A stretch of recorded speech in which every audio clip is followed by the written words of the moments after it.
ಬಂಗಾಳಕೊಲ್ಲಿಯಲ್ಲಿ ಮುಂತಾ ಚಂಡಮಾರುತ ತೀವ್ರಗೊಂಡಿದ್ದು ಆಂಧ್ರಪ್ರದೇಶದ ಕರಾವಳಿಯತ್ತ ರಣವೇಗದಲ್ಲಿ ಮುನ್ನುಗ್ಗುತ್ತಿದೆ. ಇಂದು ಸಂಜೆಯಿಂದಲೇ ಕರಾವಳಿ ಪ್ರದೇಶದಲ್ಲಿ ಬಿರುಗಾಳಿ ಸಹಿತ ಭಾರಿ ಮಳೆ ಶುರುವಾಗಲಿದೆ. ಇದರಿಂದ ವಿದ್ಯುತ್ ಮಾರ್ಗಗಳಿಗೆ ಅಡ್ಡಿಯಾಗುವ ಸಾಧ್ಯತೆ ಇದೆ. ರೈಲ್ವೆ ಇಲಾಖೆ ಮುನ್ನೆಚ್ಚರಿಕಾ ಕ್ರಮವಾಗಿ ಅಕ್ಟೋಬರ್ 28 ಮತ್ತು 29ರಂದು ಆಂಧ್ರದಾದ್ಯಂತ 70ಕ್ಕೂ ಹೆಚ್ಚು ಪ್ಯಾಸೆಂಜರ್ ಮತ್ತು ಎಕ್ಸ್ಪ್ರೆಸ್ ರೈಲುಗಳ ಸಂಚಾರ ಸೇವೆ ಸ್ಥಗಿತಗೊಳಿಸಿದೆ. ವಿಜಯವಾಡ, ರಾಜಮಂಡ್ರಿ, ಕಾಕಿನಾಡ, ವಿಶಾಖಪಟ್ಟಣ ಮತ್ತು ಭೀಮಾವರಂ ಮಾರ್ಗದಲ್ಲಿ ಸಂಚಾರ ಮಾಡುವಂತಹ ಪ್ರಮುಖ ರೈಲುಗಳ ಸೇವೆ ಇರುವುದಿಲ್ಲ. ಹವಾಮಾನ ಪರಿಸ್ಥಿತಿ ಸುಧಾರಿಸಿದ ನಂತರ ಸುರಕ್ಷಿತ ಪರಿಶೀಲನೆ ನಡೆಸಿ ರೈಲು ಸೇವೆಗಳನ್ನು ಪುನಾರಂಭ ಮಾಡಲಾಗುತ್ತದೆ. ಪೂರ್ವ ಕರಾವಳಿ ರೈಲ್ವೆ ಕೂಡ ಒಡಿಶಾ ಟು ಆಂಧ್ರ ಕಾರಿಡಾರ್ನಲ್ಲಿ ಹಲವಾರು ಸೇವೆಗಳನ್ನ ರದ್ದುಪಡಿಸಿದೆ.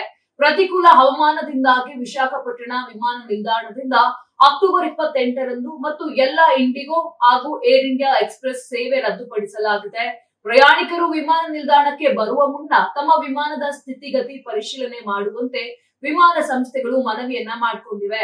ಏರ್ ಇಂಡಿಯಾ ಎಕ್ಸ್ಪ್ರೆಸ್ ಅಕ್ಟೋಬರ್ 28ರಂದು ವಿಜಯವಾಡ ವಿಮಾನ ನಿಲ್ದಾಣದಿಂದ ನಿಗದಿಯಾಗಿದ್ದ ಎಲ್ಲಾ ವಿಮಾನಗಳನ್ನ ರದ್ದುಗೊಳಿಸಿದೆ. ಅವುಗಳಲ್ಲಿ ದೇಶೀಯ ಮತ್ತು ಅಂತಾರಾಷ್ಟ್ರೀಯ ಮಾರ್ಗಗಳು ಸೇರಿವೆ. ವಿಭಾಗೀಯ ಮತ್ತು ಪ್ರಧಾನ ಕಚೇರಿ ಮಟ್ಟದಲ್ಲಿ ನಿಯಂತ್ರಣ ಕೊಠಡಿಗಳನ್ನು ಸ್ಥಾಪಿಸಲಾಗಿದೆ. ರೈಲು ಕಾರ್ಯಾಚರಣೆಗಳು, ಸೇತುವೆ ಸುರಕ್ಷತೆ ಮತ್ತು ದುರ್ಬಲ ಸ್ಥಳಗಳಲ್ಲಿ ನೀರಿನ ಮಟ್ಟವನ್ನು ಮೇಲ್ವಿಚಾರಣೆ ಮಾಡುವ ಕಾರ್ಯ ಆರಂಭಿಸಲಾಗಿದೆ. ಇದಕ್ಕಾಗಿಯೇ ದಿನದ 24 ಗಂಟೆಗಳ ಕಾಲ ಕಾರ್ಯನಿರ್ವಹಿಸಲು ಅಧಿಕಾರಿಗಳು ಮತ್ತು ಮೇಲ್ವಿಚಾರಕರು ಸಿಬ್ಬಂದಿ ಗಸ್ತು ತಂಡವನ್ನ ನೇಮಿಸಲಾಗಿದೆ. ಜೊತೆಗೆ ಡೀಸೆಲ್ ಲೋಕೋಮೋಟಿವ್ಗಳು ಮತ್ತು ಮೊಬೈಲ್ ರಕ್ಷಣಾ ತಂಡಗಳನ್ನು ನಿಯೋಜನೆ ಮಾಡಲಾಗಿದೆ. ನೀವು ಸಣ್ಣ ಆಗ್ಬೇಕಲ್ವಾ? ಅದು ಒಂದು ಉತ್ತಮ ಆಹಾರದಿಂದ ಸಣ್ಣ ಆಗ್ಬೇಕಲ್ವಾ? ಪ್ರತಿದಿನ ನಮ್ಮ ಜೀನಿ ಸ್ಲಿಮ್ ನ ಯೂಸ್ ಮಾಡಿ ಯಾವುದೇ ಸೈಡ್ ಎಫೆಕ್ಟ್ ಇಲ್ದಂಗೆ ನೀವು ಸಣ್ಣ ಆಗ್ತೀರಾ. ನಿಮಗೆ ಮಾಧ್ಯಮದಲ್ಲಿ ಕೆಲಸ ಮಾಡುವ ಆಸಕ್ತಿ ಇದೆಯಾ? ಹಾಗಾದ್ರೆ ಕರ್ನಾಟಕ ಟಿವಿ ಡಿಜಿಟಲ್ ಮೀಡಿಯಾದಲ್ಲಿದೆ ನಿಮಗೆ ಒಳ್ಳೆಯ ಅವಕಾಶ. ಆಯ್ಕೆಯಾದವರಿಗೆ ಉಚಿತ ತರಬೇತಿ ಕೊಡ್ತೀವಿ. ತರಬೇತಿ ನಂತರ ಕೆಲಸ ಮಾಡುವ ಅವಕಾಶನೂ ಕೊಡ್ತೀವಿ. ಈ ಕೂಡಲೇ ನಿಮ್ಮ ಮಾಹಿತಿಯನ್ನ ಮೇಲ್ ಮಾಡಿ.